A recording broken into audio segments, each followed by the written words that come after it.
बचना है तो सरेंडर कर दे। तुझको क्या लगता है कि हमको मार देने से, हमको खत्म कर देने से ये पूरा नक्सल खत्म हो जाएगा? बहुत गलत सोच है तेरी पुलिसिया। तू पहले अपनी सोच, नक्सल के बाद में सोचना। लाल सलाम। मेरी डिक्शनरी में ना कोर्ट है, ना तारीख है और ना ही जिरा है, सीधा फैसला होता है। लाल सलाम।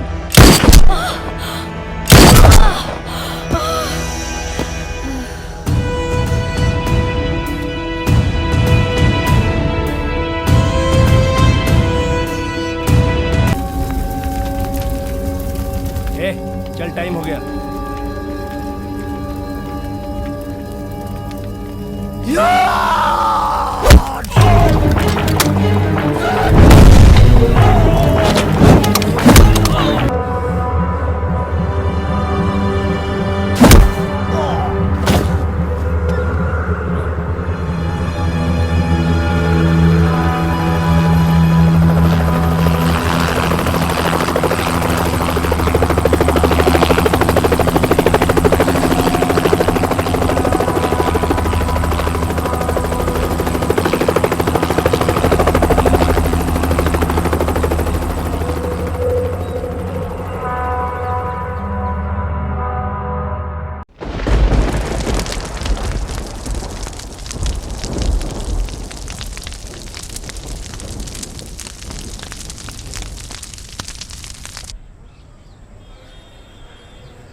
चंदर कितना इंटेलिजेंट है। इलेक्ट्रॉनिक्स की ट्रेनिंग देके उसने तो हमारी जिंदगी बदल दी। हाँ हाँ वो तो ठीक है, लेकिन समझ में नहीं आता वो यहाँ आया कैसे। मुझे उम्मीद है बेटा, तुम्हारी ट्रेनिंग से ये सारे लोग बाहर जाकर एक अच्छी जिंदगी व्यतीत करेंगे। बेटा, इतने साल हो गए तुम्हें यहाँ, पर तुमने कभी अपने बारे में कुछ बताया ही नहीं। ऐसा क्या हुआ था कि तुम्हें ऐसी सजा मिली?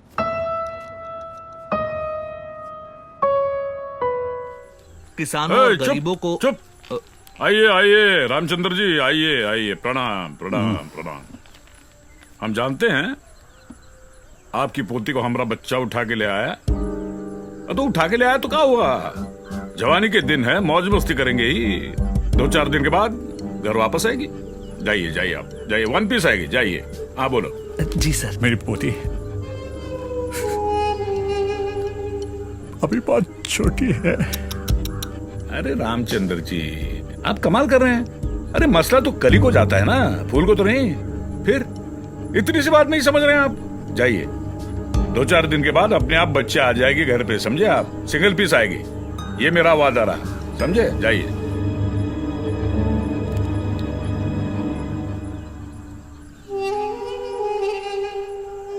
उसका भाई चंद्र आने वाला है, उसको मैं क्या जवाब दूंगा? अरे बाप रे बाप, बात समझ में नहीं आई। अरे आपका पोता तो कलेक्टर बनने वाला है ना। अरे वाह वाह वाह वाह वाह, ये कलेक्टर बनेगा, यहाँ आएगा, मुझे सीधा पकड़ के जेल में डालेगा। अरे सुना तुम लोगों ने, इसका पोता कलेक्टर बनने वाला है। जब आएगा तो पकड़ के सीधा जेल में डालेगा। मैं जेल में हूँ, हाथ में हथकड़ियां हैं। यही करेगा ना भैया? अरे कुछ भी नहीं करेगा। क्या करेगा वो? है कुर्सी ला रहे इधर। जी सर लाया। बहन का टका, क्या करेगा? कलेक्टर बनेगा क्या मेरी? ज्यादा से ज्यादा मेरी खैनी रगड़ेगा। सुनिए मिश्रा जी, ये जो है ना IAS शर्मा जी, शर्मा जी तनिक करीब आइए। जी सर। ये जरा खैनी रगड़िए। जी। अच्छी तरह से रगड़िए। धीरे धीरे धीरे।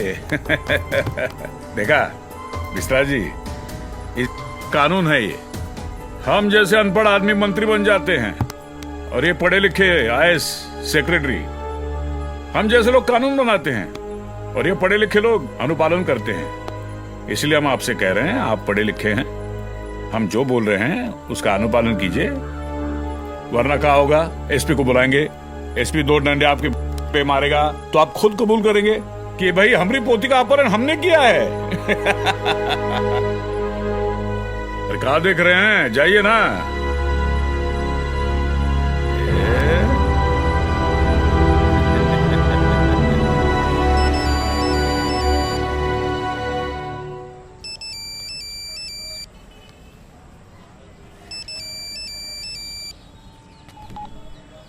हेलो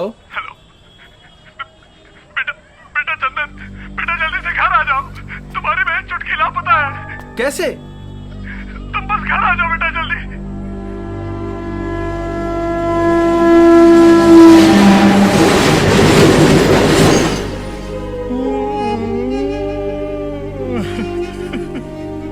दुग्धा यादव के आदमी मेरी बच्ची को उठा के ले गया।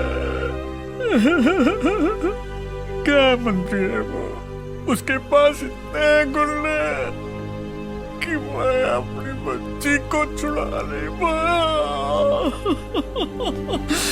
दादाजी, आपने इन गांव वालों को क्यों नहीं बताया? क्या करता उसके पास जाकर? गुंडे और प्रशासन दोनों उसके पास है। वो आज मंत्री है, गृह मंत्री है। हम चाहकर के भी कुछ नहीं कर सकते चंदर बेटा।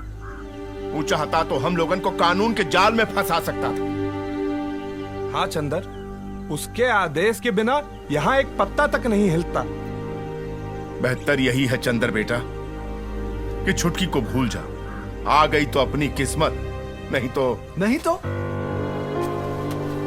तो क्या?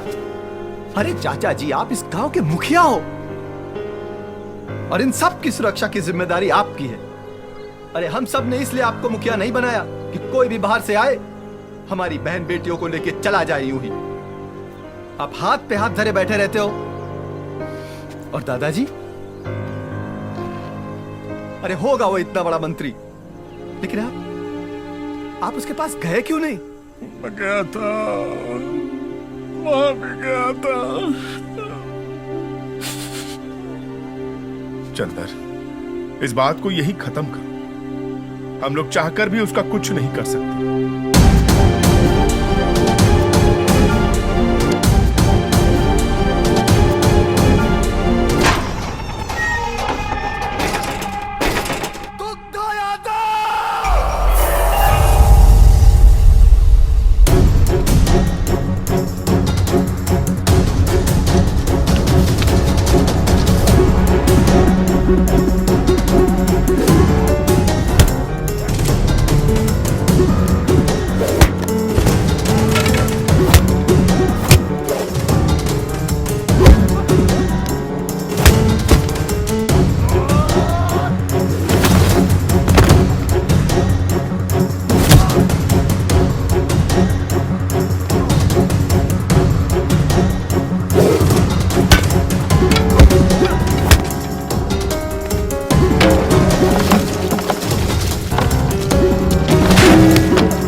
आवा 70 के दशक में अमिताभ बच्चन ऐसे ही एंट्री करते थे। अपनी बहना को बचाने के लिए ऐसी स्पीड में आते थे। तुमसे भी यही उम्मीद थी। मेरी बहन कहाँ है दुग्धा यादव? अरे तू तो ऐसे पूछ रहा है जैसे कलेक्टर बन के हमको गिरफ्तार करने आया है। अरे ओए, देखत का रहे हो? पकड़ो इसको। दुग्धा यादव, मैं तुम्हें छोड़ूंगा नहीं। तेरी सारी नेतागिरी तेरे अंदर न डाल दी तो मेरा नाम चंदन नहीं। कितना बोलता है रे तू, कितना बोलता है। अरे सेक्रेटरी, अरे पुलिस को फोन कर रहे। जी सर, फोन दिया हूँ, बस पुलिस आती होगी। अमिताभ बच्चन भी ऐसे ही चिल्लाता था, लेकिन उस वक्त भी विलन ही जीतता था और आज भी विलन ही जीतेगा, समझा?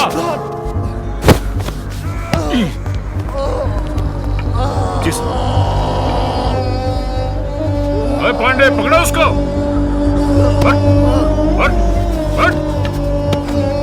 पढ़ लिख कर आदमी तमीज सीख जाए, ये कोई जरूरी नहीं है, समझा? होने वाले कलेक्टर, अरे हम स्टेट के गृह मंत्री हैं, जरा तमीज से बात करना सीखो। अरे पांडे, इतनी दफा ठोकना कि जिंदगी भर जेल से बाहर ना आ पाए। पकड़ इसको। सुधरेगा ना साहब? लौंडे ने सिर्फ अभी कॉलेज देखा है, जेल और लॉकअप देखा कहाँ है? ये मत भूलो दुग्धा यादव। भूल जाऊंगा, हम भूल जाऊंगा कि तू जेल में है। पांडे, मुंह का दिख रहा है? ले जाओ सारे ससुर की नाती को और इतना डंडा पेलना कि सारे को पता ही नहीं चले। Yes sir. ए चल ले चल चल ले चल।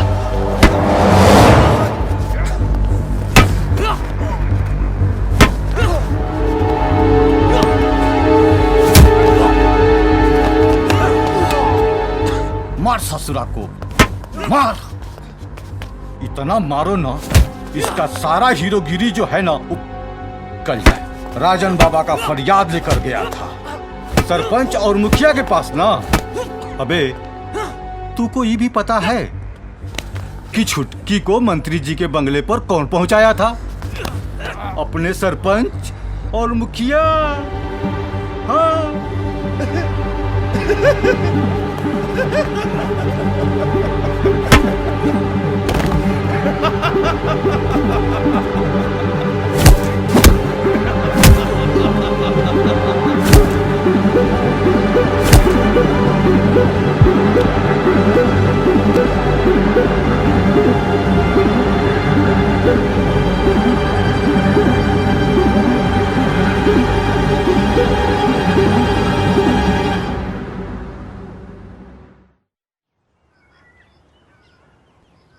इंस्पेक्टर साहब, यह है मेरा ताम्रपत्र जो मुझे भारत सरकार ने दिया था। ये स्वतंत्र सेनानी का सर्टिफिकेट है मेरा।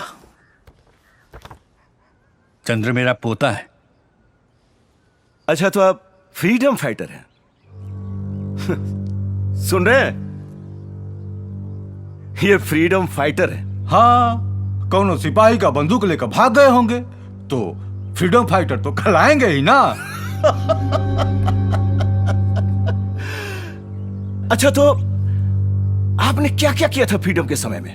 कई बार जेल गए थे, भारत छोड़ो आंदोलन में भाग लिए थे। भाग लिए थे?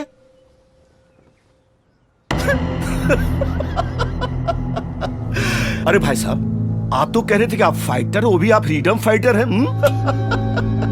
अच्छा ये बताइए, तो महात्मा गांधी के साथ आप भी थे? हाँ, किसी सभा में गए होंगे महात्मा गांधी के साथ तो हुए ना।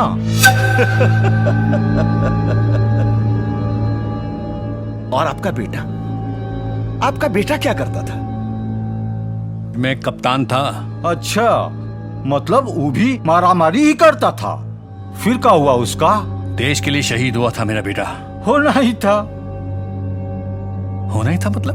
अरे वही, अब मारा पिट्टी करेगा तो मारा तो जाएगा ही ना। जुबान संभाल के बात कर। तमीज नहीं है बड़ों से बात करने की। अबे ओ बुड्ढे, ये ताव किसे दिखा रहा है? ये थाना है, यहाँ हमारी चलेगी। हम जो चाहेंगे वही होगा, समझा? बुढ़ौती आ गई मगर जोश वही है। ए, पकड़ के बाहर कर इसको। चल चल। क्या कर रहे हो तुम लोग? अपनी हरकतों से बाहर आओ इंस्पेक्टर, वरना चुप।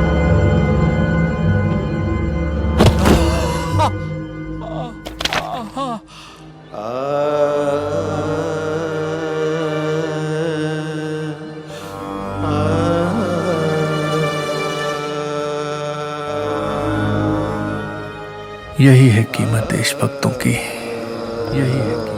यही है देशभक्ति का इनाम। यही है देशभक्ति। जो चंडाल शासक बन बैठे, त्राही है अवाम। त्राही है।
जी सर।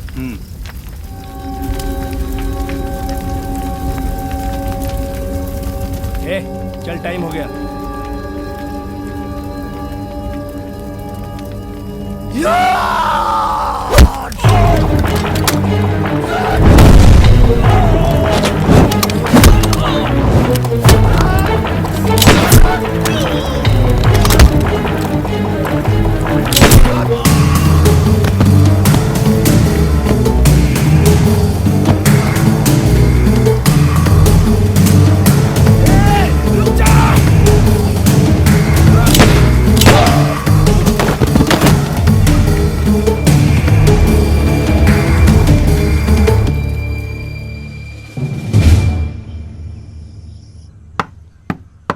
आ रहे हैं।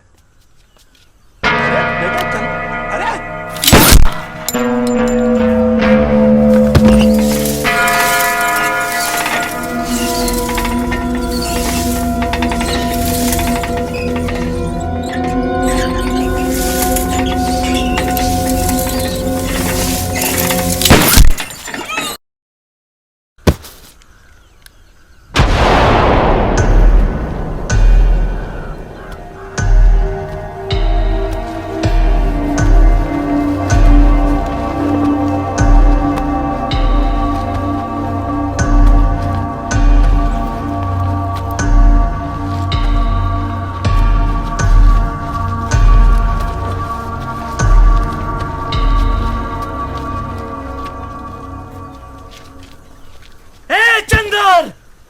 तेरी इतनी हिम्मत कि मेरे बाप को। अबे गोली मार दी मैंने उसको। कायर था कायर तेरा बाप। लोगों ने मर्द समझकर इस गांव का मुखिया बनाया था, लेकिन तू अगर एक बाप की औलाद है तो मुझसे आके भिड़, तब पता चलेगा कि असली मर्द कौन है। अबे हाथ।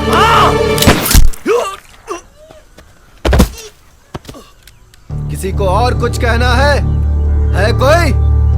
आओ मेरे सामने।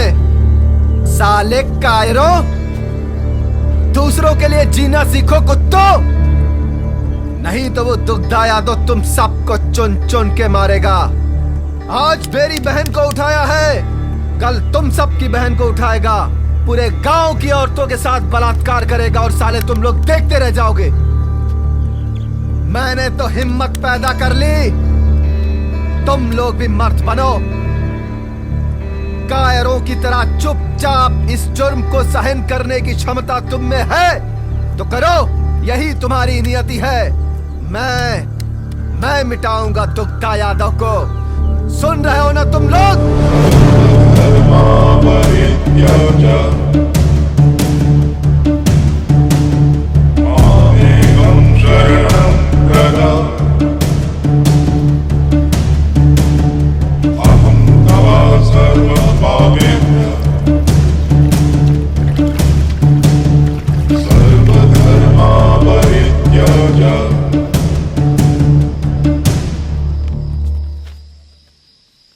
तुम आईएएस में टॉप किए हो, तुम्हारे लिए एक सुनहरा भविष्य अपना दरवाजा खोले खड़ा है। बदले का ये अंतहीन सिलसिला कभी खत्म नहीं होता।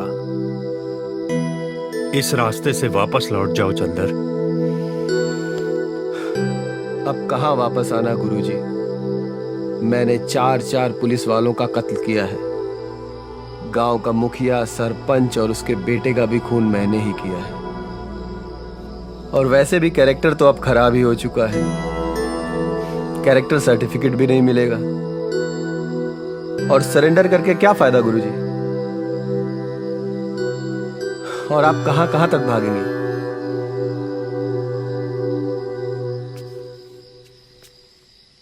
फिर भी एक बार सोच लो। सोच लिया है गुरुजी। अब मैं इस लड़ाई को अंत तक लड़ूंगा। अगर मेरी किस्मत में अंधकार है तो अंधकार ही सही।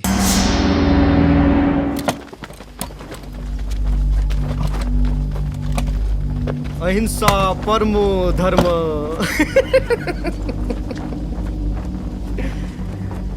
गांधी बाबा ने अधूरा लाइन देकर पूरे समाज को बना दिया है। हम अपनी रक्षा के लिए शस्त्र तक नहीं उठा सकते। अगर कोई एक गाल पे थप्पड़ मारे तो दूसरा गाल भी आगे बढ़ा तो दे, लेकिन जब पेट की अंतड़ियां भूख से कुलबुलाती हैं तो आंखों से ज्वाला निकलती है, और तब सिर्फ एक ही बात याद आती है, धर्मे हिंसा तथा बचा।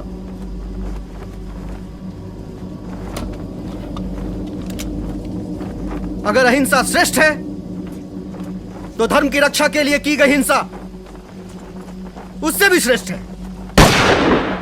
ये निरीह और निरक्षर लोग इस आंदोलन के नाम पर मारे जा रहे हैं, क्या ये जायज है?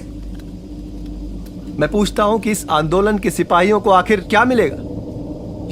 ये जानवरों की तरह जंगल में जिंदगी बिताना, या फिर खाना बदोशों की तरह दर बदर भटकना और फिर एक दिन पुलिस की गोली का निशाना बन जाना? अरे इन बेचारों की लाशों को तो अंतिम क्रिया तक नसीब नहीं होती।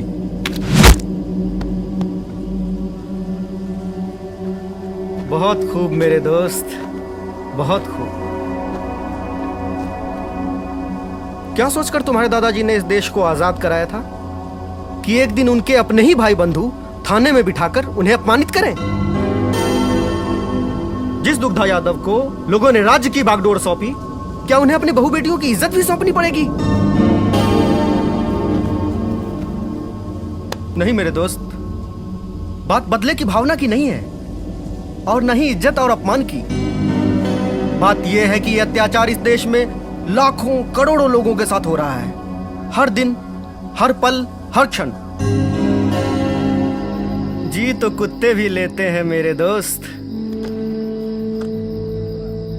लेकिन जो दूसरों के दुखों को, दूसरे के तकलीफ को समझते हैं, वो सही मायने में वही सच्चे इंसान होते हैं।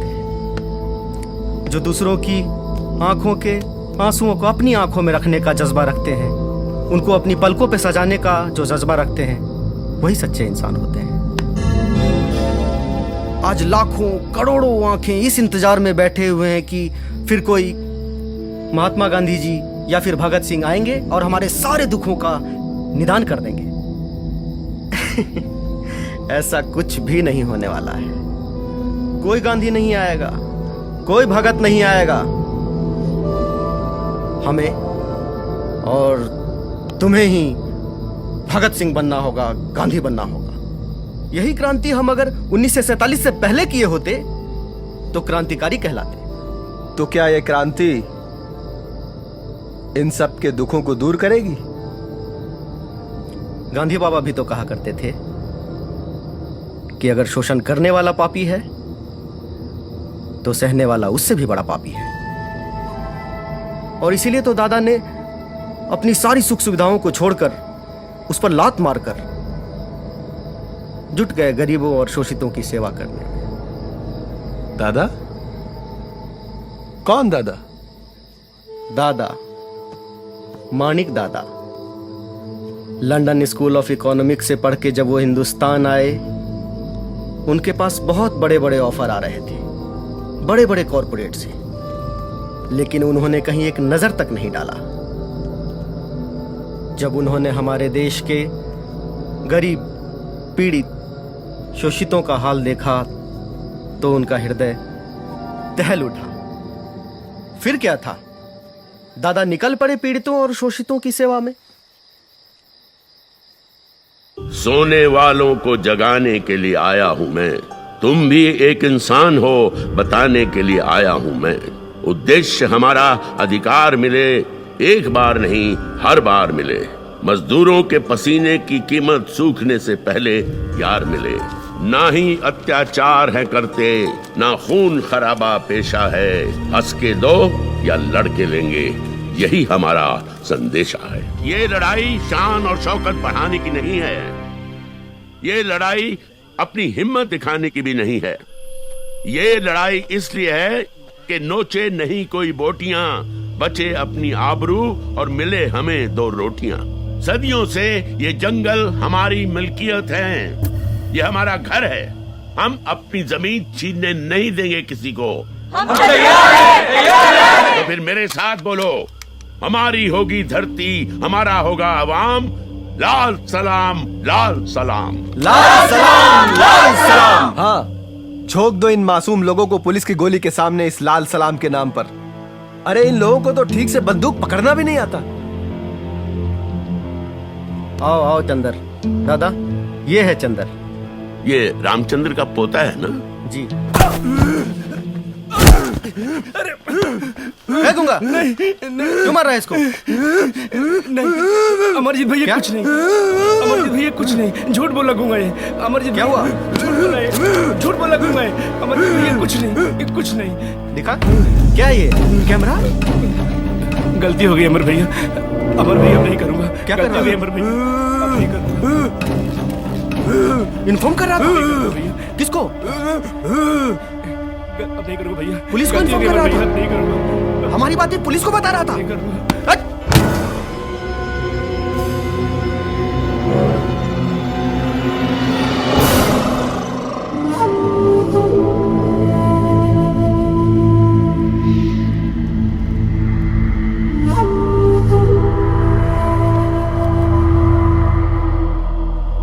क्यों बे?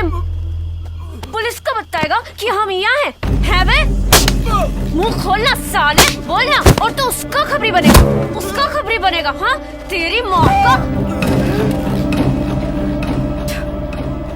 अरे ओ धनिया। हाँ दीदी, कहाँ है? हम यहाँ हैं। इधर आ। ये देख, देख तेरा पति कितना गद्दार निकला साला। पुलिस को खबर कर रहा है हमारे बारे में। अब इसके गुनाहों की सजा तू ही देगी इसको।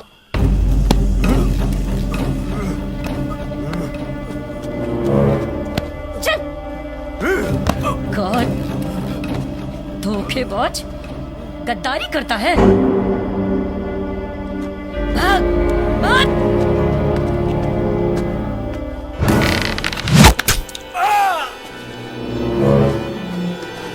लाल सलाम। और तू बड़े बोल रहा है, बड़े भाषण झाड़ रहा है। वो गांधी बाबा ने क्या कहा है कि कोई एक गाल पे मारे तो दूसरा गाल आगे कर दो, है ना? तेरी एक बहन को उठा के ले गए ना वो, तो अपनी दूसरी बहन भी जाके छोड़ा उस साले के पास। नहीं करेगा ना? नहीं कर सकता तो उठा ले ये बंदूक।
तेरे दांत निकल आया क्या?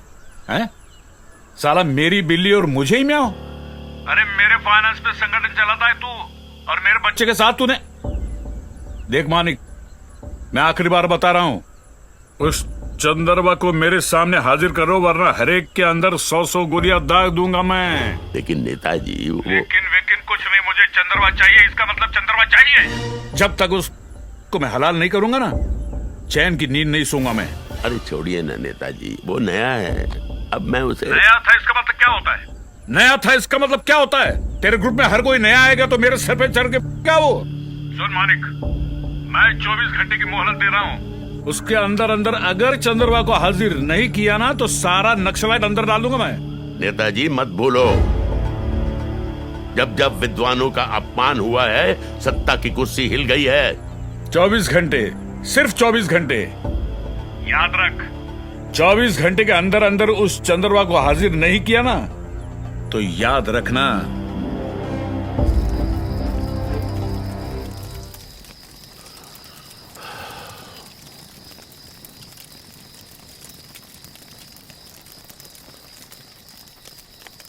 भाई मेरा तो ये मानना है कि चंद्र को दुग्धा के हवाले कर देते हैं। नहीं दादा, हम दुग्धा की ईंट से ईंट बजा देंगे, मगर चंदर को नहीं सौंपेंगे। बेटा, मैं तुम्हारे जज्बातों की और प्यार की कदर करता हूं, लेकिन फैसले जोश से नहीं, होश से लेने पड़ते हैं। अगर संगठन को चलाना है तो किसी न किसी को तो कुर्बानी देनी पड़ेगी। मैं तो बोलती हूँ इसको ले जाकर बिठा दो उस दुग्धा की गोद में। बेटा, ये मजाक का वक्त नहीं है, ये निर्णय का समय है। दुग्धा चंदर को मांग रहा है। अब उसकी कोई बेटी तो है नहीं जिससे ब्याहेगा चंदर को। मांग रहा है हमारे चंदर को। मांगता है चंदर को। क्या करेगा इसका? क्या करेगा चंदर का? ये तो पता नहीं, लेकिन उसने कहा है कि मुझे 24 घंटे के अंदर अंदर चंदर चाहिए।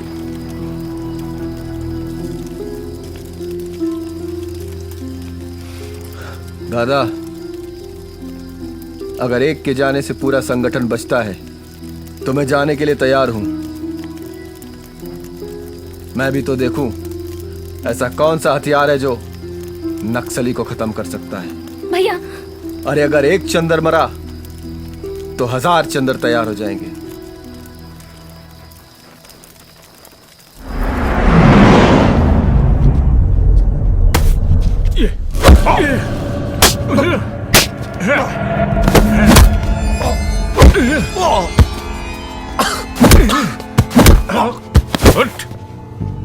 क्यों बे? क्या गलत किया? क्या दुश्मनी थी मेरे बेटे के साथ? क्या गलत किया उसने? अरे तुम्हारी बहना को इसीलिए तो उठाया ना कि मसला तो कोई जाता है ना, तो क्या गलत किया? बोल, क्या गलत किया? मार, जितना मारना है मार। बाद में ये मत बोलना कि मैंने तुझे मौका नहीं दिया। अरे तुझे ऐसे हलाल करूंगा ना कि दुनिया देखती रह जाएगी, समझा? ये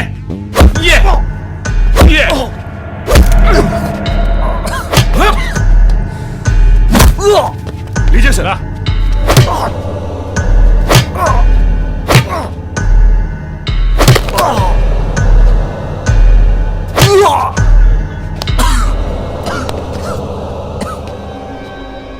बोल बोल दुग्धा बोल, बाद में तुझे बोलने का मौका नहीं मिलेगा। अरे तुम्हें बोलने का मौका दूंगा तब तो बोलेगा ना। तू मुझे चैलेंज कर रहा है? एक गृह मंत्री को चैलेंज कर रहा है? ये ए, तेरी बहन को उठाया ना, अब तेरी मैया को उठा लाएंगे, समझा? मेरी हद पार हो गई, अब मैं दिखाता हूं मेरी हद।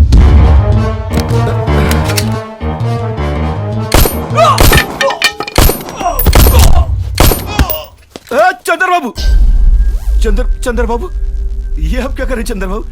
अरे हमने तो आपसे मजाक किया था चंद्र बाबू। नहीं चंद्र बाबू, ऐसा मत कीजिए, हम आपके पांव पड़ते हैं। अबे तेरे एक मजाक के चक्कर में 5 लोगों की जान चली गई।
क्या बोला था कि लौंडे ने सिर्फ कॉलेज देखा है, लॉकअप और जेल नहीं देखा? नहीं चंदर बाबू नहीं। अबे मेरे दादाजी को छोड़ा था तूने?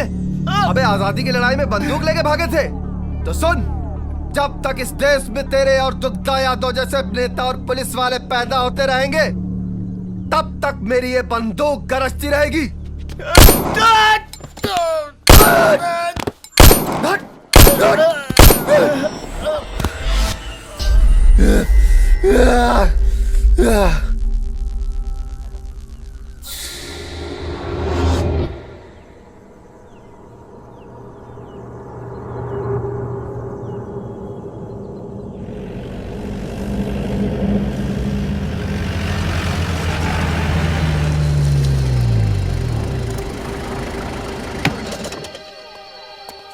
जाओ पत्थर हटाओ वहां से।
उठो बेटा। चंदर, एक बात याद रखो, संभावनाओं का कोई अंत नहीं होता, संभावनाओं में पूर्ण विराम नहीं होता। तुम्हें इस देश के हर नागरिक को समानता का अधिकार दिलाना है। इसके लिए तुम्हें चंद्रगुप्त बनना होगा। हर उस घर में दिया जलाना होगा जहां सदियों से अंधेरा है। हमें संविधान में वो प्रावधान लाना होगा जिसमें राष्ट्र के सभी संस्थानों पर सभी का बराबर अधिकार होगा। देश की वितरण प्रणाली को ठीक करना होगा। आओ हम सब कसम खाते हैं कि जब तक हम हर नागरिक को समानता का अधिकार नहीं दिलाएंगे, चैन से नहीं बैठेंगे। लाल सलाम, लाल सलाम, लाल सलाम। नहीं अत्याचार हम करते, ना खून खराबा पेशा है। हंस के दो या लड़ के लेंगे, यही हमारा संदेशा है। हम ईंट से ईंट बजा देंगे, हम ईंट से ईंट बजा देंगे, जिंदगी और मौत का फर्क मिटा देंगे। औकात पर अगर आ गए, औकात बता देंगे। लाल सलाम, लाल सलाम। इसको उठा, ऊपर इसको उठा, आगे देख।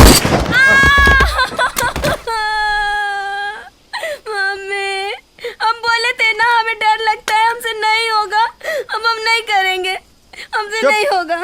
हाथ दे, हाथ दे।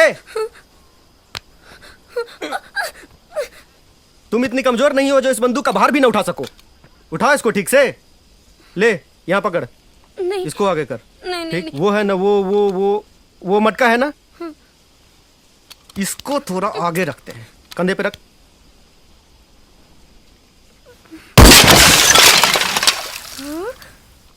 निशाना तो बिल्कुल सही जगह पे लगा है चुटकी, लेकिन घायल कौन हुआ रे?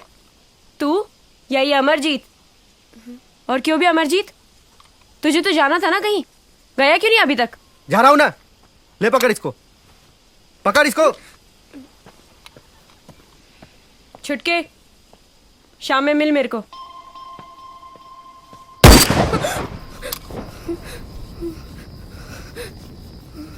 याद रहे चुटकी, हमारे संगठन में प्यार व्यार की कोई जगह नहीं है, क्योंकि प्यार इंसान को कमजोर बना देता है और अपने लक्ष्य से भटका देता है।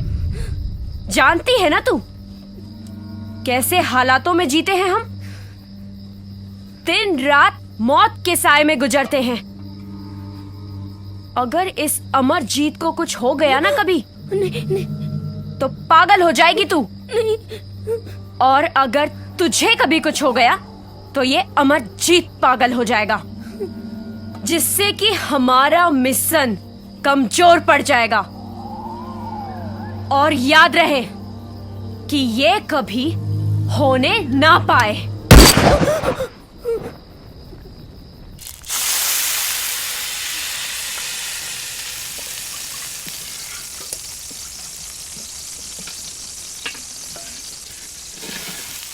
तू इतने पैसे कहाँ से लाएगा कि हम हर हाथ को हथियार देंगे?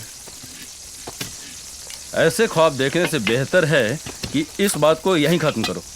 और वैसे भी सेंट्रल कमेटी हमारी इस बात को नहीं मानने वाली। भय बिन होए न प्रीत, गोस्वामी तुलसीदास ने रामचरितमानस में कहा था। और जब तक हम उनके दिलों में भय पैदा नहीं करेंगे, तब तक हमें अपना लक्ष्य प्राप्त नहीं होगा। वो सब तो ठीक है, लेकिन रुपए आएंगे कहां से? कुछ तो सोच चंदर, आप कुछ बोलते क्यों नहीं? देखो, मेरा मानना है कि अभी हमारे संगठन की वो हैसियत नहीं है कि... लेकिन वो हैसियत कब आएगी? 1967 से हम ये लड़ाई लड़ते आ रहे हैं, लेकिन अभी तक क्या मिला? और ये रोनी हमेशा रोते रहेंगे तो मंजिल फिर कब मिलेगी हमें? हमें हमारी मंजिल भी मिलेगी और हम सफल भी होंगे। और इसके लिए हमें किसी भी सेंट्रल कमेटी की जरूरत नहीं है। रही बात पैसों की, तो वो तो आ ही जाएंगे। कहां से आएंगे ये पैसे? पेड़ पे है जो तोड़ लेंगे हम। हाँ, ये जंगल हमें देंगे पैसा, ये रास्ते हमें पैसा देंगे, और यहां से गुजरने वाली हर ट्रेन हमें हथियार देगी। क्या बोलते हो कॉमरेड? कैसे देंगे पैसे ये जंगल, ये रोड और ये ट्रेन? मेरे दोस्त, पैसे तो ऐसे बरसेंगे ना कि हम संभाल भी नहीं पाएंगे। और रही बात हथियारों की, तुम्हारी मंशा मैं समझ रहा हूं चंदर, लेकिन एक बात का ख्याल रखना बेटा, कि आम आदमी को कोई परेशानी नहीं होनी चाहिए। अगर आम आदमी को परेशानी हुई तो दर्द मुझे होगा। और दूसरी बात ये, फिर हम में और करप्ट सिस्टम में कोई फर्क नहीं रह जाएगा। तुम हंस क्यों रहे हो चंदर? दादा की बात का जवाब दो। कसम है मुझे लाल सलाम की, अगर मेरी वजह से किसी भी आम आदमी को एक भी खरोच आई, तो तुम सब कॉमरेड मिलकर मुझे गोली मार देना। मेरे मुंह से आवाज तक नहीं निकलेगी। लेकिन दादा, मैं आपको विश्वास दिलाना चाहता हूं कि मैं मेरी वजह से कभी इस लाल झंडे के रंग को बदरंग नहीं होने दूंगा। लाल सलाम, लाल सलाम, लाल सलाम।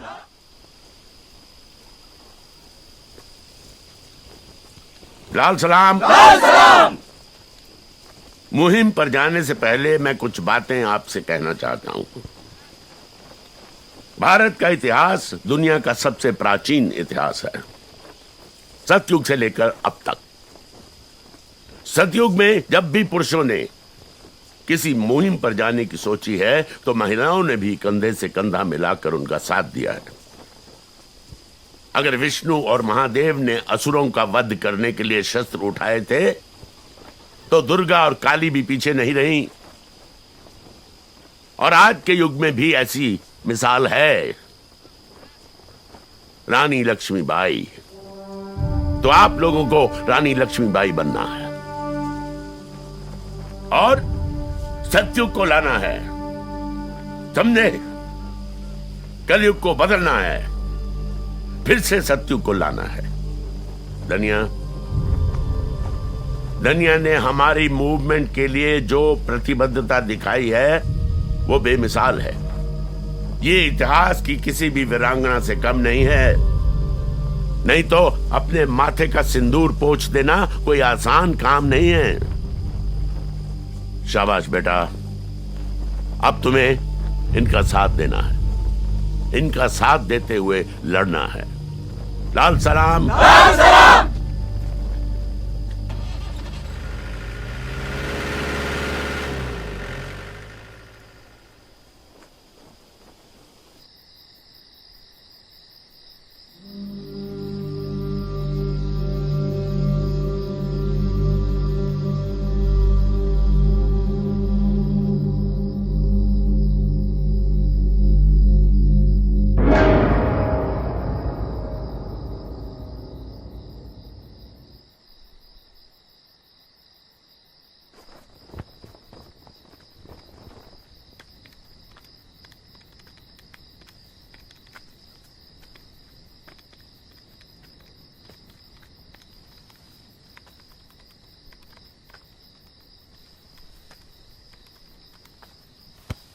नैना, तुम आओ बैठो।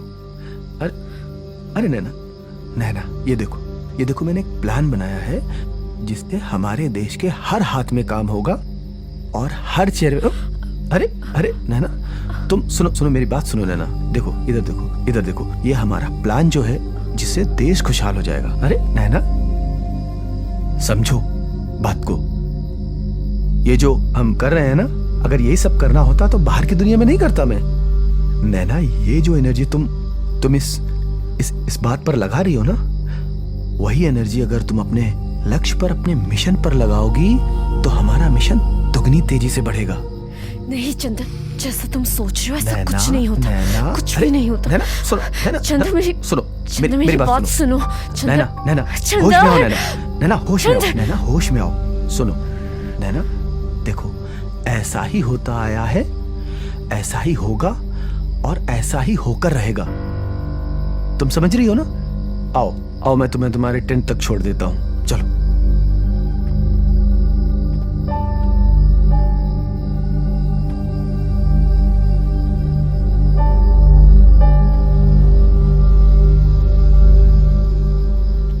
मैंने आप सबको बेहतर से बेहतर ट्रेनिंग देने की कोशिश की है और अब मेरा यह मानना है कि आप सब कठिन से कठिन परिस्थितियों का सामना करने के लिए तैयार हैं।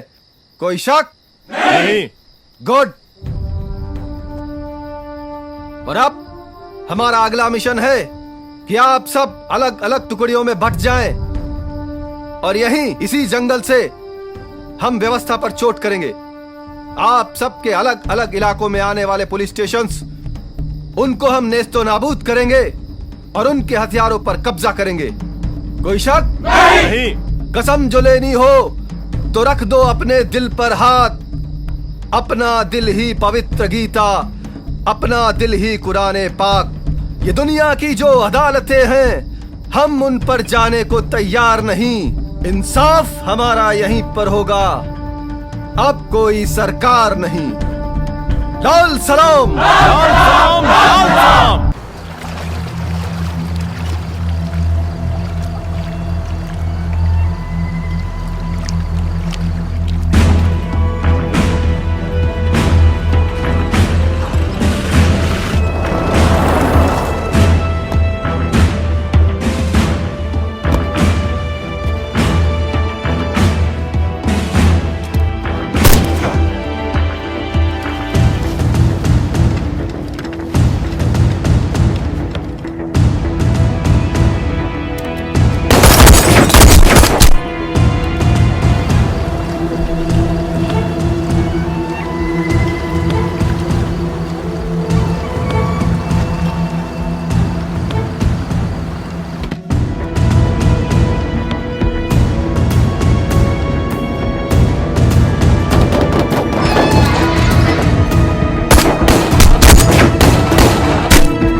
हेलो, नक्सली एरिया में जानकी की ड्यूटी लगाई है।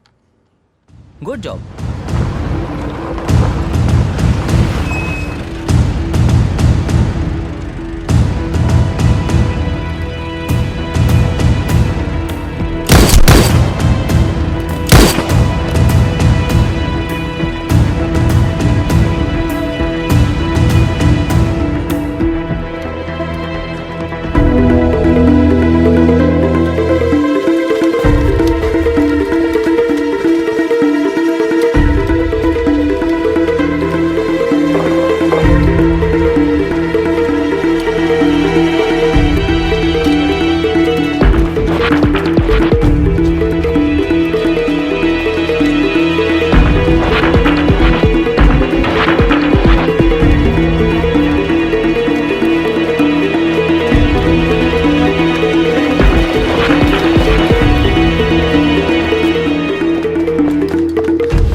बचना है तो सरेंडर कर दे। तुझको क्या लगता है कि हमको मार देने से, हमको खत्म कर देने से ये पूरा नक्सल खत्म हो जाएगा? बहुत गलत सोच है तेरी पुलिसिया। तू पहले अपनी सोच, नक्सल के बाद में सोचना। लाल सलाम। मेरी डिक्शनरी में ना कोर्ट है, ना तारीख है और ना ही जिरा है। सीधा फैसला होता है। लाल सलाम।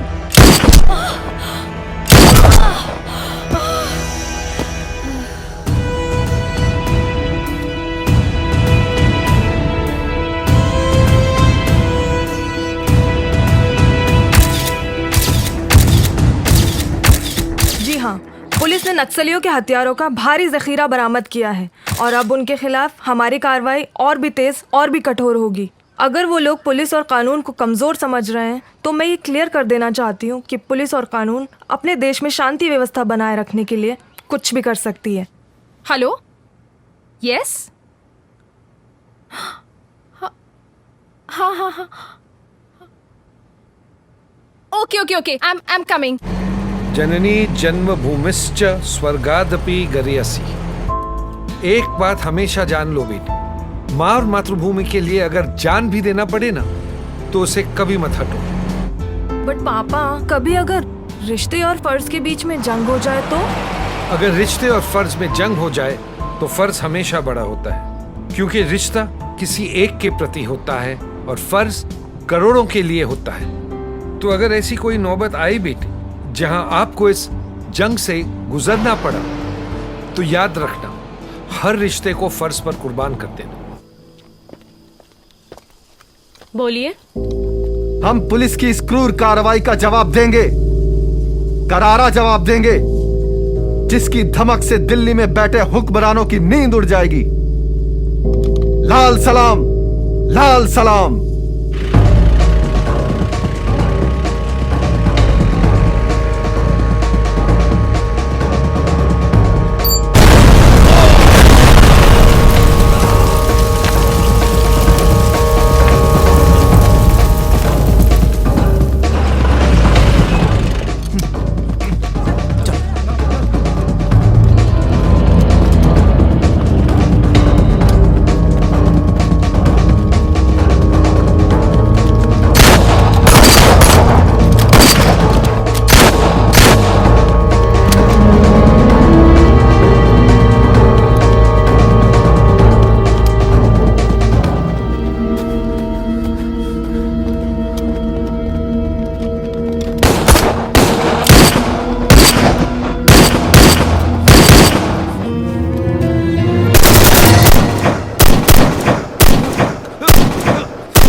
पुलिस की कार्रवाई के बाद नक्सलियों ने अपना जवाब एक कदम आगे बढ़ के दिया। इस नक्सली हमले में 16 जवान मारे गए हैं और साथ ही साथ नक्सलियों ने हैरत अंगेज कारनामा दिखाया है।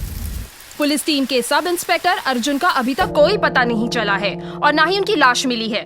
मैं सीमा कैमरामैन आलोक के साथ वन नेशन के लिए सोनभद्रा उत्तर प्रदेश से।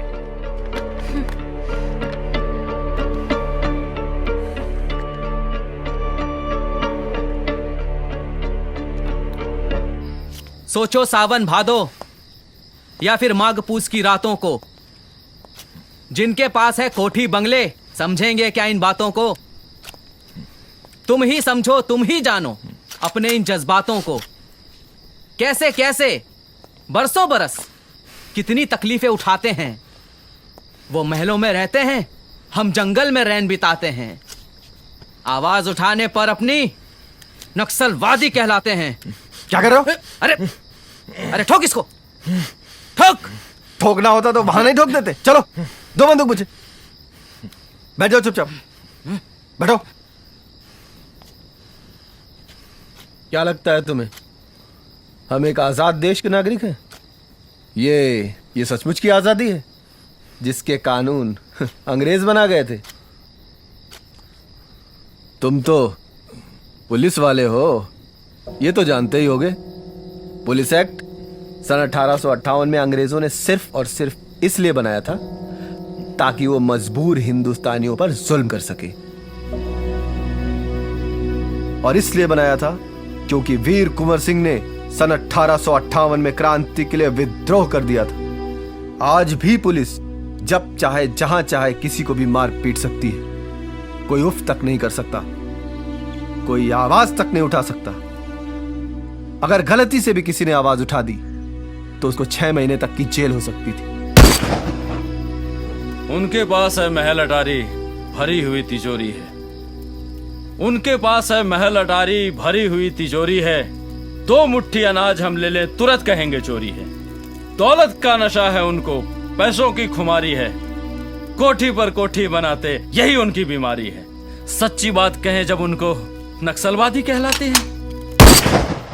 जरा सोचो, अगर तुम्हें किसी निर्णायक परिस्थिति में स्वयं से कोई फैसला लेना पड़ जाए तो क्या तुम ले सकते हो? नहीं, तुम ऐसा बिल्कुल नहीं कर सकते, क्योंकि तुम एक ऐसी मशीन हो जिसका रिमोट सीधे उन नेताओं के हाथों में है जो तुम्हें जब चाहे जैसे चाहे इस्तेमाल कर सकते हैं। अगर तुम्हारे कार्यक्षेत्र में एक भी अपराध हो जाए तो उसका ठीकरा सीधे तुम्हारे सर पे फोड़ दिया जाता है। ये आजादी की मशाल हम अपने हाथों में तब तक उठाए रहेंगे जब तक कि इसमें समानता की बयार नहीं बह जाती, जब तक इस देश से सड़ा हुआ कानून भाग नहीं जाता।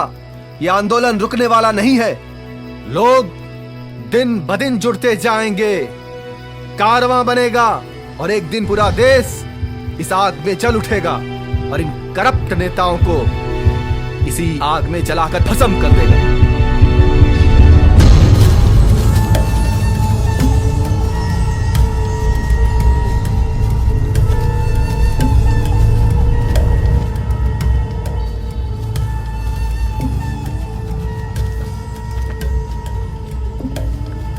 कॉमरेड, क्या करना है इसका?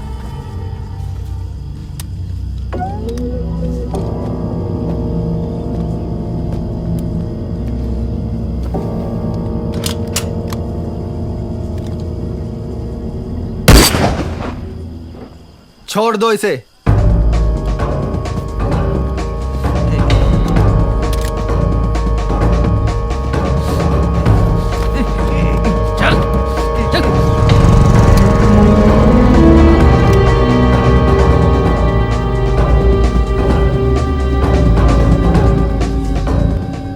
देखिए मिस जानकी, बहुत आशा के साथ हमने आपको यहां बुलाया है।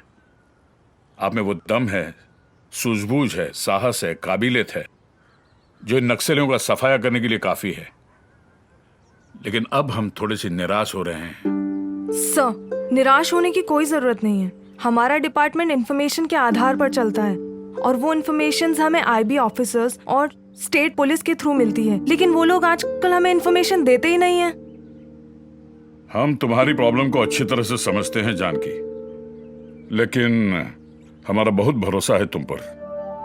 कि इस राज्य को इन नक्सलियों से तुम मुक्त करवा सकती हो। Sir, my duty is to serve the country and protect it. मैं अपनी तरफ से पूरी कोशिश करती हूँ, बट आज हम आपसे वादा करते हैं, आगे चल के कभी भी किसी चीज की जरूरत पड़े, जैसे कि किसी चीज का ऑर्डर चाहिए या कोई इंफॉर्मेशन चाहिए या फिर ताकत की जरूरत पड़े, आप डायरेक्टली हमें कांटेक्ट कीजिए। लेकिन इन नक्सलियों का सफाया होना बहुत जरूरी है। Thank you sir. मैं आशा करती हूँ कि अब आपको कभी निराशा नहीं होगी। Thank you. गोपाल, मुझे नक्सलाइट्स अफेक्टेड एरिया में चप्पे चप्पे पे सैटेलाइट कैमरा चाहिए और मॉनिटरिंग तुम खुद करोगे। Yes madam. मुझे एक एक पल की रिपोर्ट चाहिए। यस मैडम, मिल जाएगा। और सुनो, मुझे अपने लिए कुछ नेटवर्क चाहिए, दे सकते हो? श्योर मैडम, लेकिन कुछ वक्त लगेगा। No problem, but try to make it fast. Okay madam.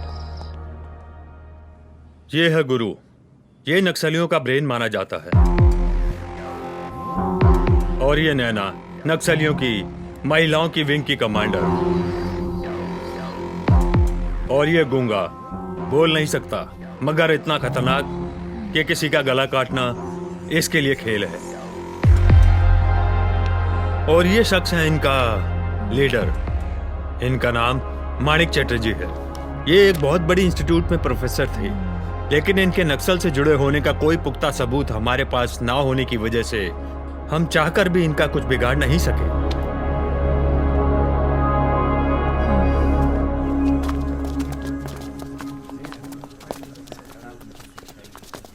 Mister Chatterjee.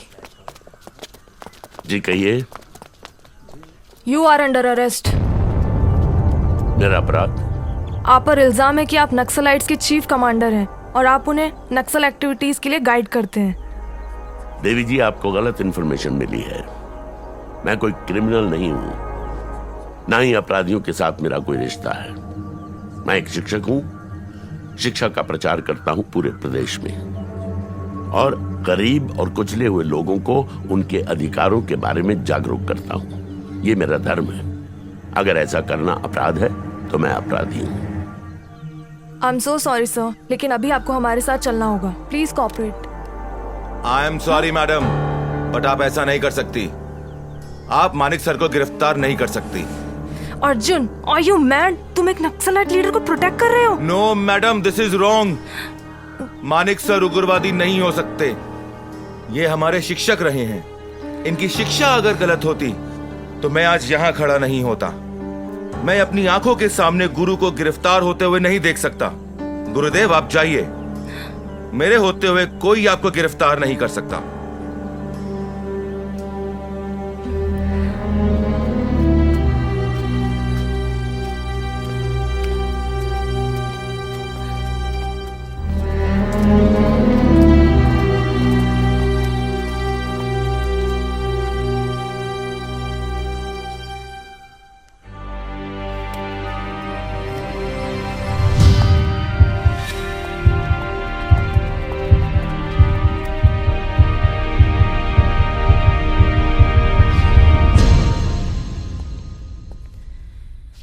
पापा, क्या आप माणिक चटर्जी के बारे में जानते हैं?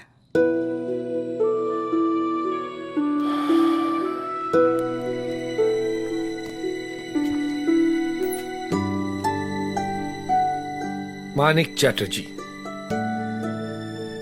प्रोफेसर माणिक चैटर्जी कहो। Great man. पापा, आप उन्हें कैसे जानते हैं? मैं प्रोफेसर चैटर्जी को कैसे जानता हूं? वो मेरा लास्ट ईयर कॉलेज का था जब प्रोफेसर चैटर्जी हमारे कॉलेज में आए। जितना उनके चेहरे पे तेज था, उतनी ही उनकी आंखों में करुणा थी। लेकिन क्या आप जानते हैं कि वो नक्सलाइट ग्रुप के चीफ हैं? किसने कहा तुमसे? किसने कहा कि प्रोफेसर चैटर्जी नक्सल चीफ हैं? वो गरीबों के चीफ हैं, वो पीड़ितों के चीफ हैं, वो शोषितों के चीफ हैं। प्रोफेसर चैटर्जी ने उनको अपनी आवाज उठाना सिखाया। प्रोफेसर चैटर्जी ने उनको अपने हक के लिए लड़ना सिखाया। जिंदा तो वो पहले भी थे, लेकिन प्रोफेसर चैटर्जी ने उनको जीना सिखाया। उनमें इतनी हिम्मत डाली कि वो वर्ग आज स्वाभिमान से अपने आप को देखती है और तुम कहती हो कि वो अपराधी है।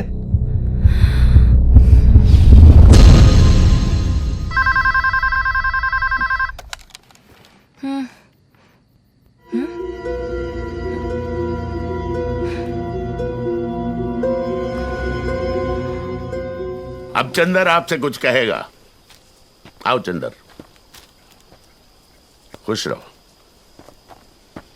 दोस्तों, पहले तो मैं आप सबको बधाई देना चाहता हूं, लेकिन उसके साथ साथ मैं एक बात और आप सबको बताना चाहता हूं कि हमें अब एक होना पड़ेगा। अब वक्त आ गया है कि हम टुकड़ों में न लड़कर एक होकर लड़ें।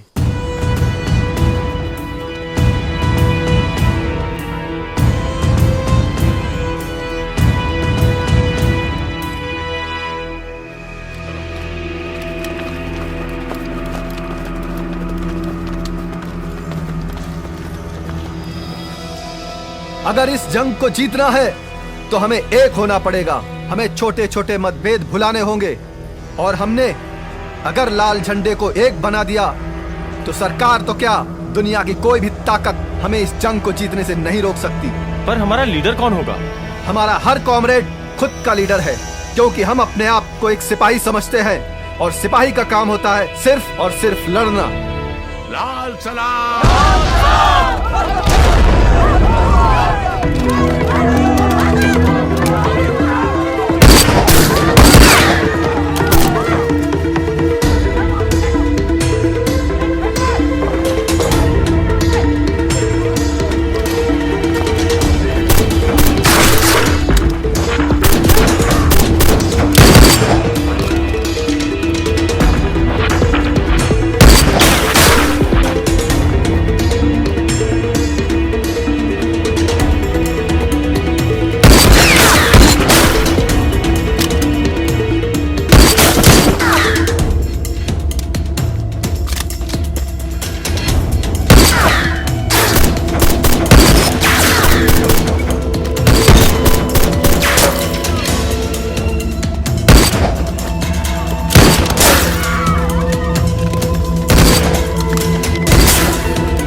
शहीदों की आत्मा की शांति के लिए प्रार्थना करते हैं।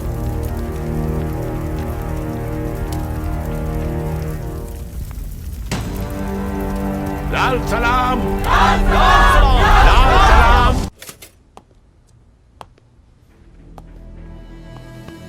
तुम क्या समझते हो चंदर कि मैं तुमसे प्यार करती थी तो मैं तुम्हें छोड़ दूंगी? No, never Chandar.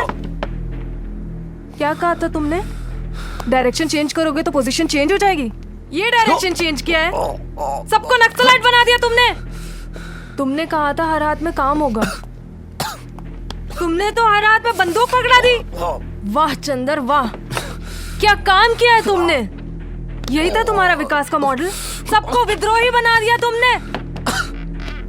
कैसा मॉडल बनाया तुमने चंदर, ये कैसा मॉडल बनाया? ये पैरेलल गवर्नमेंट बनाना चाहते थे तुम, और ऐसे साम्राज्य की रानी तुम मुझे बनाना चाहते थे। मुझे मुझे मुझे मुझे let me tell you very clearly Chandar, कि ना मुझे ये पैरेलल गवर्नमेंट पसंद है and I don't like this kind of policy. हाँ जानकी, हाँ ये सब मैंने किया है। मैंने सैकड़ों लोगों के हाथों में बंदूक थमा दी जिससे वो अपना हक ले सके। बंदूक हर समस्या का हल नहीं होती चंदर।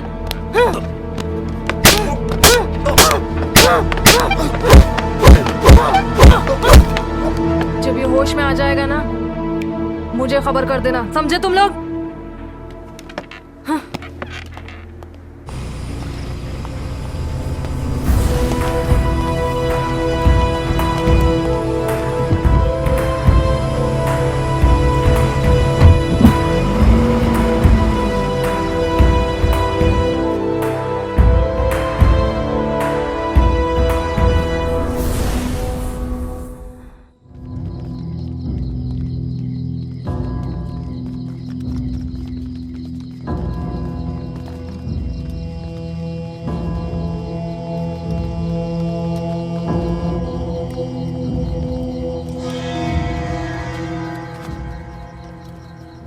जिंदगी में आज पहली बार हमने देखा है कि प्यार पर फर्ज ने कुर्बानी दी है।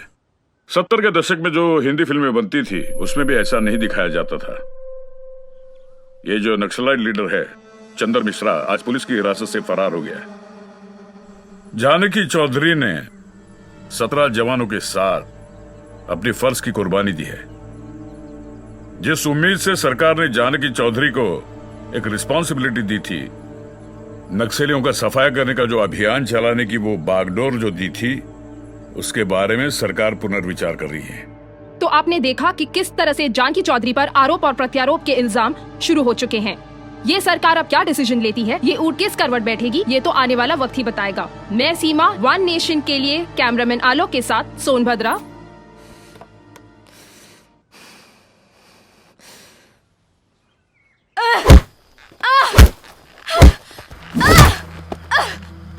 धोखेबाज, तूने हमें भ्रम में रखा। हम समझते रहे कि तू हमारा आदमी है, पर तू साले पुलिस वाला का आदमी निकला। और वो पुलिस वाली तेरी मौशुका निकली। मैं तुझे नहीं छोड़ूंगी, मार डालूंगी तुझे, मार डालूंगी, मार डालूंगी, मार डालूंगी तुझे। बस बस बस। नहीं दादा, नहीं दादा, छोड़ दो मुझे। इसने हमारी भावनाओं के साथ खेला है, हमारे लाल झंडे के साथ खेला है। इसने हम सबको धोखा दिया है। इस कुत्ते की सिर्फ एक ही सजा है, मौत। दादा इसको मौत दो। इसका फैसला जनता की अदालत करेगी। क्या ये सच है कि आप नक्सली कमांडर से प्यार करती हैं? हाँ ये बात सच है, प्यार करती थी। करती थी मतलब? मैं और चंदर कॉलेज में साथ पढ़ाई करते थे, लेकिन कॉलेज के बाद मेरा और उसका कोई रिश्ता नहीं है। तो क्या इस बात को मान लिया जाए कि आपने अपने प्रेम के कारण उसको भागने में सहायता दी है? नो सर, मैंने हमेशा अपने फर्ज को अपने निजी जज्बात से कहीं ऊपर रखा है। मैंने अपने फर्ज को हमेशा पूरी ईमानदारी से निभाया है। अपनी जान पर खेलकर मैंने उसे अरेस्ट किया और उसे सभी नक्सलाइट्स की गतिविधियों के बारे में जानकारी लेने की भी कोशिश की। लेकिन जवानों का कहना है कि आपके वहां से निकलने के बाद ही नक्सली हमला हुआ। क्यों ना इसमें आपकी संलिप्तता मानी जाए? मैं ये बात नहीं मानती सर, ये सिर्फ एक संयोग मात्र है। उस नक्सली हमले में 17 जवान मारे गए, तो क्यों ना इसकी जिम्मेदारी आप पर डाली जाए और उसकी कार्रवाई के लिए अनुशंसा की जाए। सर जहाँ तक जिम्मेदारी की बात है, मैंने इसे चैलेंज समझकर ही इस ऑपरेशन को ज्वाइन किया था और मैंने अपने फर्ज को पूरी ईमानदारी से निभाया है। इसीलिए हमारे राज्य में 70% नक्सलाइट्स को मैं अब तक खत्म कर चुकी हूँ, और वो क्या है उसे भी मैं बहुत जल्दी खत्म कर दूंगी। मैं सिर्फ अपना फर्ज और अपना कर्म जानती हूँ, इसके अलावा मुझे कुछ नहीं कहना सर।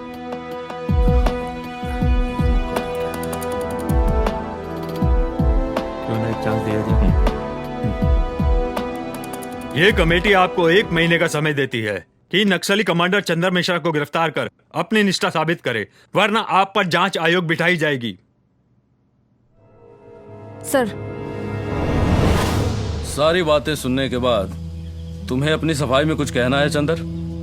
मैं ना तो कभी पुलिस का आदमी था और ना मैं उनके लिए काम करता हूं। अगर मैं पुलिस के लिए काम कर रहा होता तो मैं नक्सलाइट्स की बेहतरी के लिए कभी कुछ नहीं करता। और ना ही संगठन को इतना मजबूत बनाता। ए, तू झूठ बोल रहा है चंदर। अपनी गलती को कबूल कर। नैना, मैंने कोई गलती नहीं की है और ना मैं कोई गलती आगे करूंगा। अगर कमेटी ये समझती है कि मैं बेगुनाह हूं या गुनहगार, तो वो जो सजा देगी मुझे मंजूर है।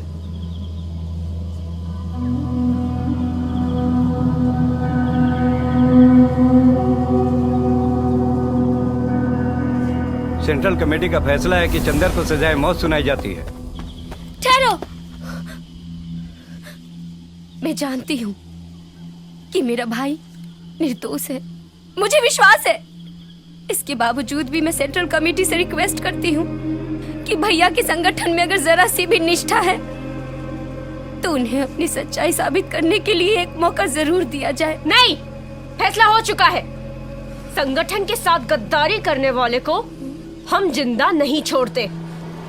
इससे तो मरना ही होगा। चुप रहो नैना।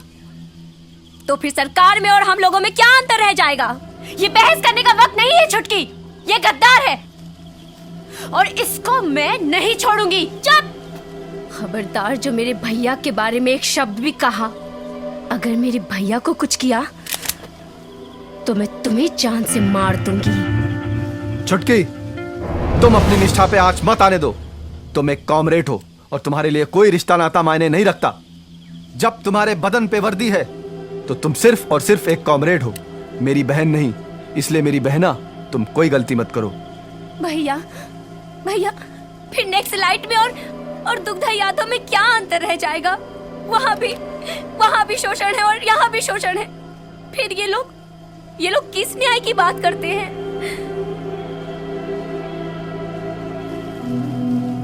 छुटकी, हम लोगों ने अभी ये फैसला किया है कि चंदर की सजाए मौत को फिलहाल स्थगित करते हैं।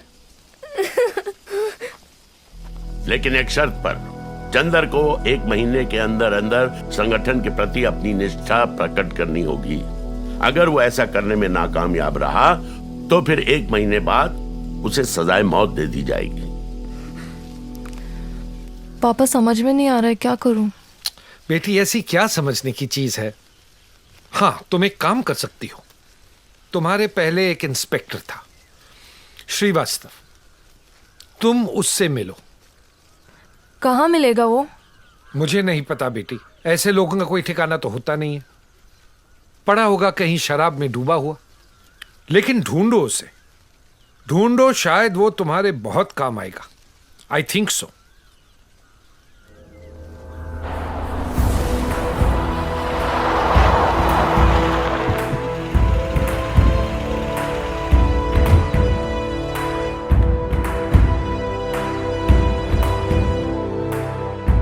हाय सर, मेरा नाम जानकी चौधरी है और मैं इस मिशन की चीफ हूँ।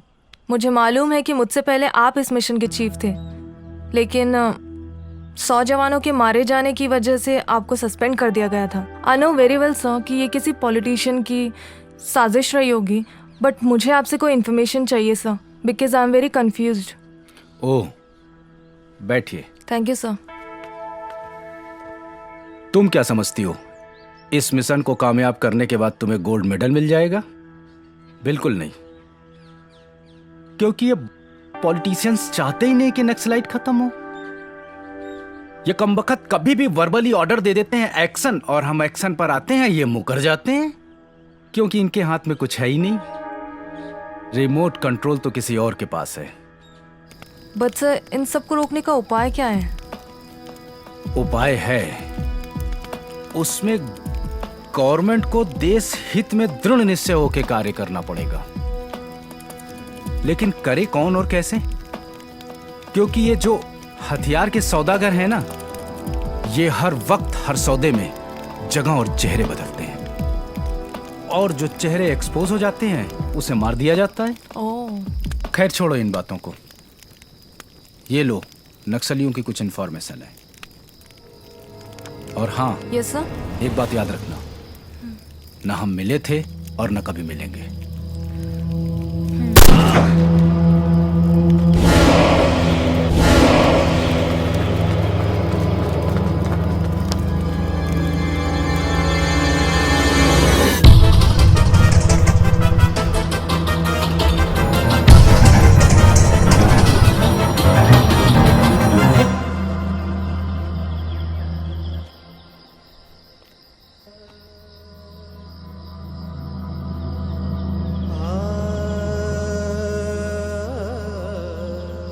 क्या सचमुच तुम उस पुलिसियन से प्यार करते हो?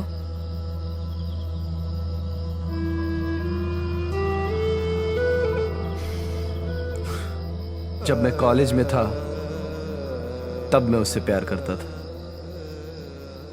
और अब प्यार करते हो? वो मेरा अतीत था,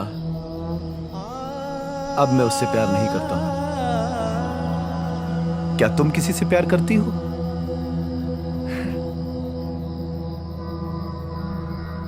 प्यार किसको नहीं चाहिए,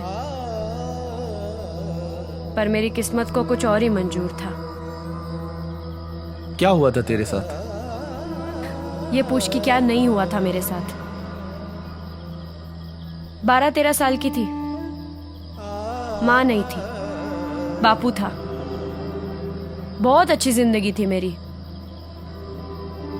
बचपन में सहेलियों के साथ घूमना, जंगल से लकड़ियां लाना, नदी से पानी लाना, बापू के लिए खाना पकाना, बहुत अच्छा था सब कुछ। फिर एक दिन कुछ पुलिस वालों की नजर मुझ पर पड़ गई। जंगल से लकड़ियां काटने गई थी, वहीं पकड़ लिया सालों ने और दिया हमको। मैं चिल्लाती रही, पर उनको मुझ पर कोई तरस नहीं आया। उस दिन पता चला कहने का मतलब क्या होता है। और एक दिन वो साले तीनों पुलिस वाले फिर से आ धमके मेरे घर पर, और मेरे बापू के सामने मुझे की बातें करने लगे। बापू से रहा नहीं गया। बापू ने कुल्हाड़ी उठाई और दे मारी उसके सर पर। साले दूसरे पुलिस वालों ने मेरे बापू को गोली मार दी। मैं सन्न होकर सब देखती रही। मेरे बापू की लाश के सामने मैं भी लाश बनती जा रही थी।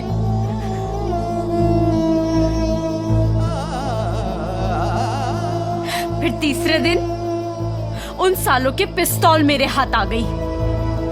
मैंने सालों को गोली मार दी और भाग गई वहां से, बिना ये सोचे कि मेरे बापू की लाश के साथ क्या होगा।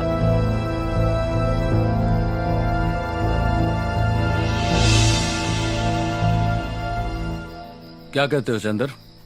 हाँ, मैं आपसे सहमत हूं।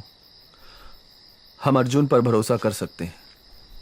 अर्जुन के बताए हुए प्लान के मुताबिक हम दुग्धा यादव तक पहुंच सकते हैं और उसका खात्मा भी कर सकते हैं। लेकिन थोड़ी सावधानी रखनी है। हाँ दीपांकर जी, हम सावधानी तो रखेंगे, लेकिन अर्जुन जी का प्लान मुझे फुल प्रूफ लग रहा है, इसलिए मैं अकेला ही जाऊंगा दुग्धा यादव को मारने। नहीं चंदर, मैं भी तुम्हारे साथ चलूंगी। नहीं, तुम में से कोई भी मेरे साथ नहीं जाएगा। पहले भी हम अमरजीत और हमारे कई मूल्यवान साथियों को खो चुके हैं। तुम सब संगठन के लिए बहुत महत्वपूर्ण हो। ये हम सब की लड़ाई है और इस लड़ाई में हम सब तुम्हारा साथ देंगे। नैना, तुम जिद मत करो। मुझे अकेले ही मेरी बेगुनाही साबित करनी होगी। चंदर, तुम अकेले नहीं हो। मेरी आंखों में आंखें डालकर देखो और कहो कि तुम अकेले हो। तुम ना कभी अकेले थे और ना कभी अकेले रहोगे, समझे? नैना, जिद मत करो। तुम समझने की कोशिश करो। इस बार बहुत खतरे हैं। अब तुम इस संगठन में शामिल हो चुके हो। तुम्हारी लड़ाई हम सब की लड़ाई है। इसे हम सब मिल के लड़ेंगे। लाल सलाम, लाल सलाम। अमरपुर अभी 200 किलोमीटर दूर है।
बहुत शौक है ना, बहुत शौक है भाषण देने का इस लाल बत्ती और एसी गाड़ी में। अब भाग भाग के भाषण दे।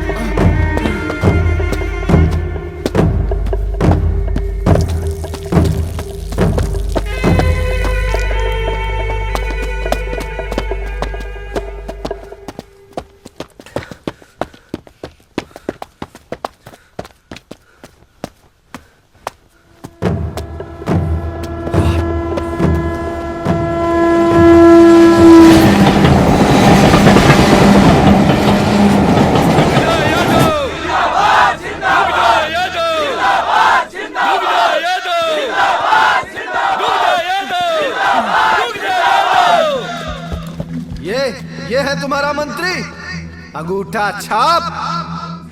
अरे ये जिसको पढ़ना लिखना खुद नहीं आता है वो क्या लिखेगा तुम्हारी तकदीर।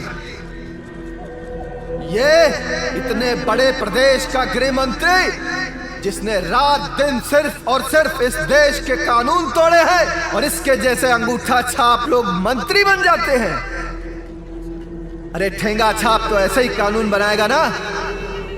अरे गधे के पीठ पे कानून की किताबें लाद देने से कोई वकील नहीं बन जाता।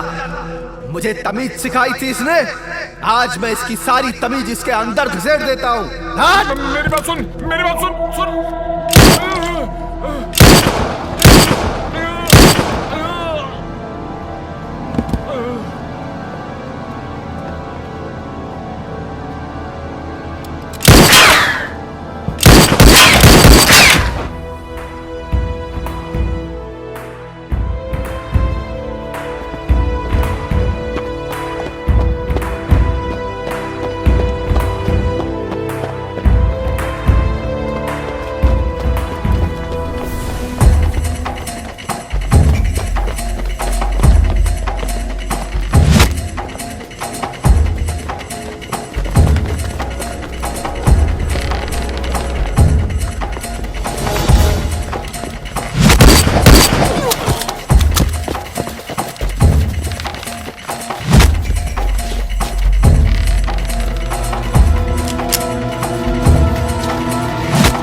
चंदर, रिहाई का वक्त आ गया है।